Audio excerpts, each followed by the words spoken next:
Katika Afrika Mashariki, Kati na Kaskazini, Unguja na Pemba na zaidi Ngazija, ukijumuisha vile visiwa vinne vya Grand Comoro, Mwale, Anjuan ama ukipenda ita Nzwani, pamoja na Mayotte, huko kote bado wanamkumbuka kwa jina la Sheikh Burhani Mkele.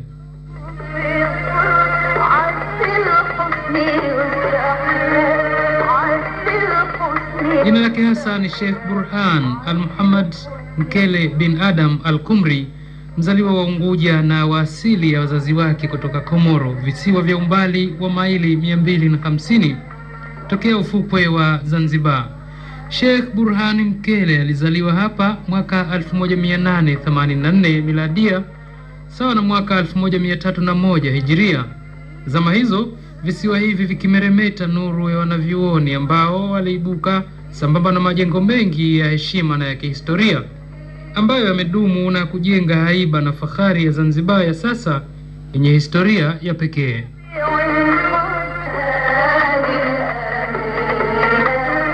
Mababu wa Sheikh Mkele ni katika chimbuko la kijiji cha Ikoni Ngazija,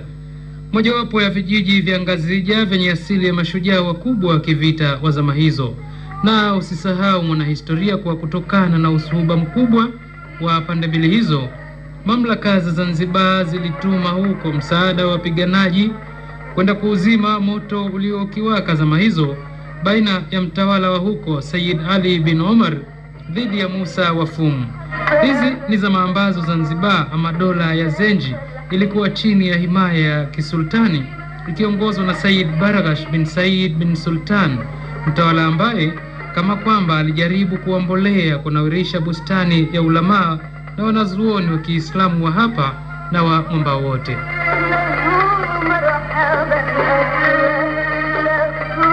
Ama zama hizo dini ilimea kwa mkusanyiko wa wasomi na watafiti wa Kiislamu walioegemea hapa kitokea Barawa, Komoro, Yemen na Oman, wakishikamana kupitia misingi ya heshima, adabu, utulivu na ustahimilivu iliyojenga hatimaye utamaduni wa Zanzibar ya Kiislamu ambao athari zake bado sasa tunazishuhudia.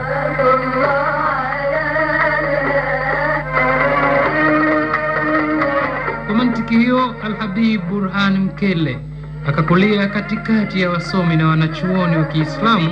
waliotanda mitaani kwake pale Malindi Funguni, na kwa sasa ni jirani na hoteli ya Bowani, na pia Ukutani, Baghani, Vuga, Kajificheni, Mbuyuni, Zawiani, Mlandege, Vikokotoni na maeneo mengi ya ng'ambo. Ama kwa vijijini, mtandao wa ulamaa ulitawala Muyuni, Makunduchi, Kizimkazi na Mwera Kiongoni, Chwaka, Donge, Shangani, Mkokotoni, Chahani na Bumbwini, bila kuacha Tumbatu. Na ama kwa upande wa Pemba kulivuma mno katika maeneo ya Ole, Kipangani, Wete, Kiungoni, Kiwani, Kengeja na Makombeni, na huko kote kuliagusa maisha ya Sayyid Burhani Mkele.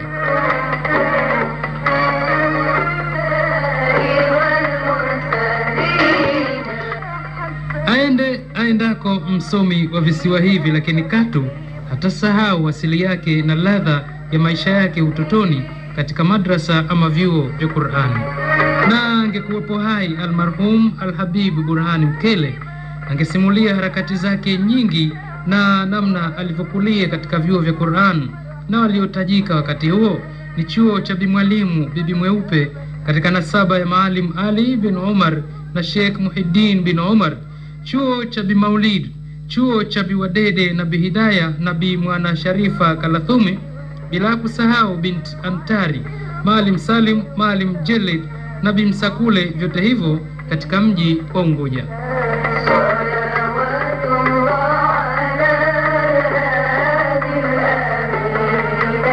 Sheikh Burhani Mkele kama ilivyoada alipata athari ya kulelewa katika mikono ya wema na iliyokuwa mizuri ya wanavyuoni wakisifika. Walitangaza hasa Zanzibar yenye ladha, heshima na hadhi ya juu katika historia ya ulimwenguni, na miongoni mwao ni mfululizo wa makadhi Abubakar bin Sumait, Ahmad bin Abubakar bin Sumait, Sayyid Omar bin Ahmad bin Abubakar bin Sumait, Sheikh Ali bin Muhammad Al-Abbas Bakashmar, Sheikh Abdullah Saleh Al-Farsi, Sheikh Muhiddin Al-Khatami, Sheikh Abdulaziz Al-Amawi, Sheikh Muhammad bin Salim Al-Ruwahi na Sayyid Abdul Hussein bin Ali Al-Asghar Al-Marashi.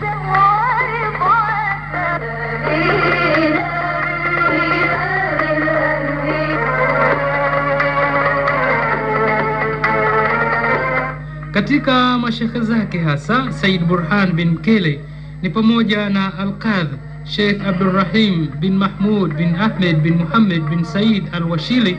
Sheikh Saif bin Nasr Al-Kharusi na almarhum Al-Qadhi Sheikh Nasr bin Salim Al-Adimi Al-Ruwahi Abi Muslim. Sheikh Burhani Mkele zama za uhai wake alitunga vitabu vingi vilivyowahi kuchapishwa na pia ambavyo havikuwahi kuchapishwa na hadi sasa vinapatikana katika maktaba za kimataifa za Cairo na kwingineko ulimwenguni.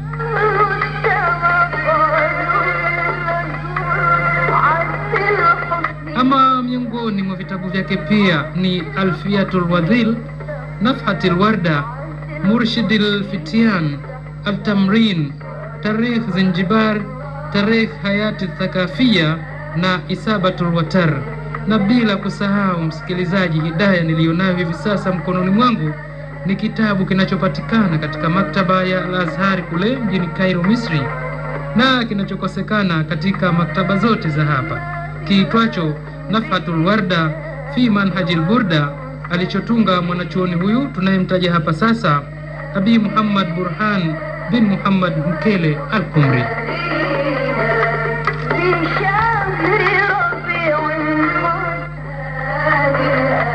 Waliosoma kwa mwanachuoni huyu ni wengi, hasa kupitia darasa zake murua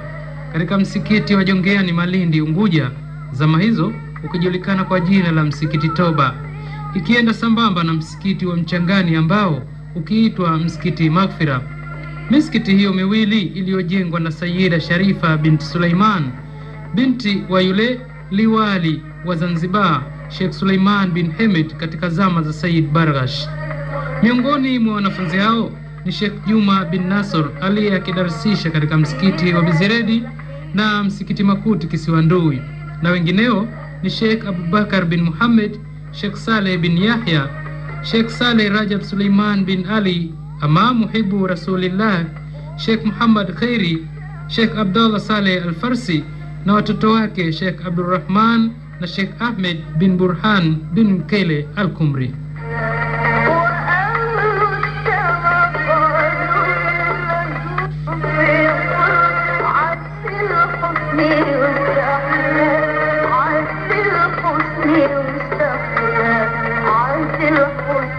Historia ya almarhum Sheikh Burhani Mkele inatukumbusha mengi, na miongoni mwayo ni kupitia kitabu chake alichotunga na Sheikh Saleh bin Ali juu ya elimu ya nahau kiitwacho Al-Tamrin, ambacho kikifundishwa katika skuli za sekondari za serikali, ambacho kikiuzwa kwa thamani ya fedha ya anas 12, zama ambazo bado Zanzibar ikitumia fedha ya rupia ya India iliyotoweka rasmi mwaka 1936, wakati ilipoanza kutumika katika visiwa hivi fedha ya shilingi, kupitia sherehe kubwa ya mwaka huo ya mtawala wa zama hizo wa Zanzibar Said Khalifa bin Harub akitimiza miaka 25 ya utawala wake hapa, sherehe iliyoitwa kwa jina la kigeni Silver Jubilee.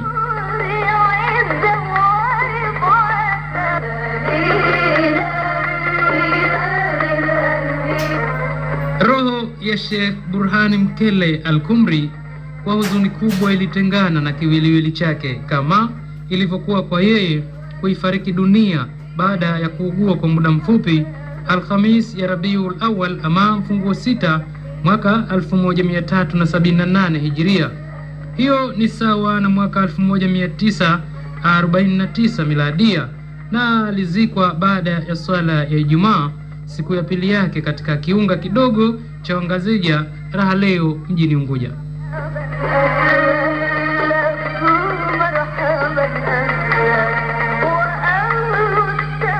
Ama sisi tunasema inna lillahi wa inna ilaihi rajiun. Tunamuomba Allah amsamehe makosa yake na yetu, na amweke yeye almarhum Sayyid Burhani Mkele na sisi pamoja na roho za watu wema. Amin.